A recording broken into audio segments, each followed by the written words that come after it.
So here we have the G-5 repaint version of the Godphoenix from Science Ninja Team Gatchaman, aka Battle of the Planets, aka G-Force, aka Eagle Riders, etc., etc., etc. So if you watched the previous review, you will note that I was disappointed in the size of the G1. Well, as you can see, I'm just as disappointed in the size of the G5. Now, to be fair, the new Godphoenix, which is this one here, is a larger vehicle altogether. I mean, it's just in the show it's larger. So this is probably somewhat accurate to how they would be to each other if they were real. But it's kind of a bummer to come down from this, which for the version I don't really like, to this, the version of the ship that I do really like, and this is packed with gimmicks. This has got nothing. So kind of disappointing. So, and also just look at the size. Not very big. It's not very big at all. So let's go into what exactly it does do.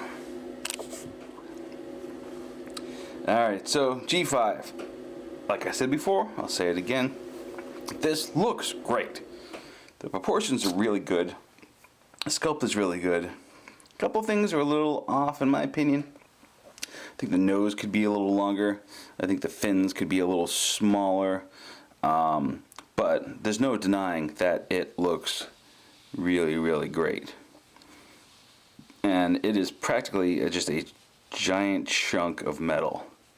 There's not much on this that isn't metal. Okay, fins. The fins are plastic. A couple of accessories are plastic. This little ball is plastic. The engines are plastic. Everything else pretty much metal. Now you can see the wiggle going on here. That's the stand. It's the same base as the G1, but there's a different hanger and clip there. Goes over, so you can see it just kind of rests in there. Wouldn't trust it in an earthquake. So, getting rid of it. So yeah, so let's go over some of the finer points of the toy. Can I have a little focus? There we go.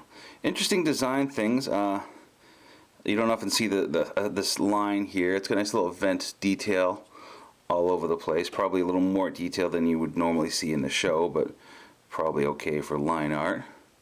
I think these are like intake vents. I don't really remember what they are. This, of course, is where the G1 docks, and the doors would open, and the wings would close, and it would slide in. If you kind of look at the size of this fin versus the width of the available space, there's really no way that the G1 is fitting in there. It just isn't. So that just goes to show like why these fins are so big. But that being said, it looks pretty cool. Paint is nice and tight. It's got a nice metallic finish. This is the repaint version. So the original version was more flat. Has a nice little transparent dome. The vents have a nice detail. And I mean, that's kind of iconic looking right there, don't you think? You just want to sing the theme song, So, in that respect, I like it. Okay, that looks good. Let's go underneath here. You can see the bottom. Still the same nice detail. Kind of plain underside, but that's the ship for you. Oops, I have one of these panels in the wrong way. And that's a good place for me to tell you about them. So, beneath there are engines.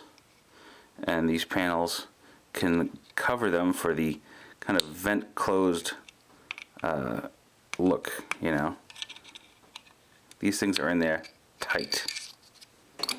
And they also give you the vent open, replaceable panels.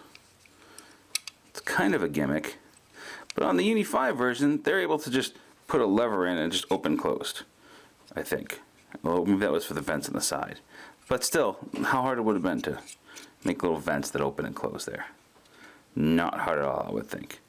So that's one accessory. So for That's for like the VTOL, you know, vertical takeoff and landing mode, so to speak. Let's put these back in. They are a snug fit, as you can hear.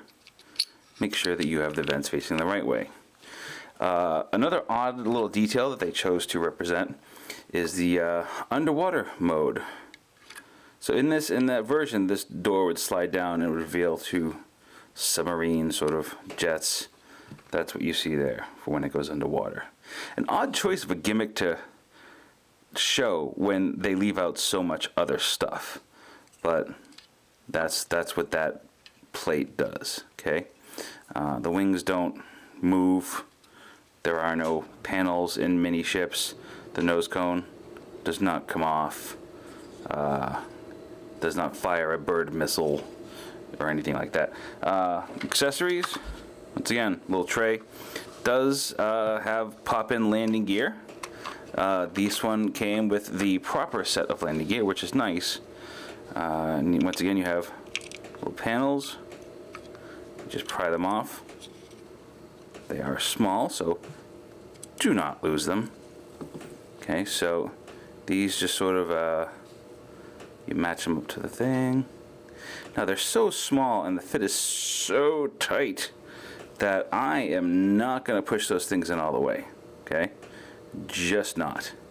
So I'll just push them in enough to show you how they go, and we will leave it at that. Okay, so there you go.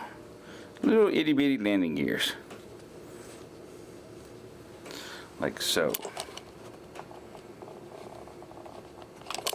So, it is a nice representation of the ship, I will give you that, but I can't help but be disappointed at what you get for the money, especially compared to how they did so right with the new Godphoenix. Just doesn't seem right. I don't understand, you know? These wings can click out, why can't these wings click out? This can pop up, why can there be no bird missile pop up? This cockpit opens, why can't this open? I don't understand. You know, it just seems like such a missed opportunity. But really what it is, it's a decorative paperweight for your desk. So if you're okay with paying $100 for a gorgeous paperweight or display piece, I mean, there are no flaws with it. It's just a lack of extras or gimmicks or accessories or fun. It's not a toy, it's a piece, and that's what you get. So that's what you get. I will probably keep it and display it with my other Gatchaman goods, but I was wishing for something more, and maybe it's time to go back and look for the G-5 version once again, even though that's kind of crappy too. So till next time, Josh from CollectionDX. See you later.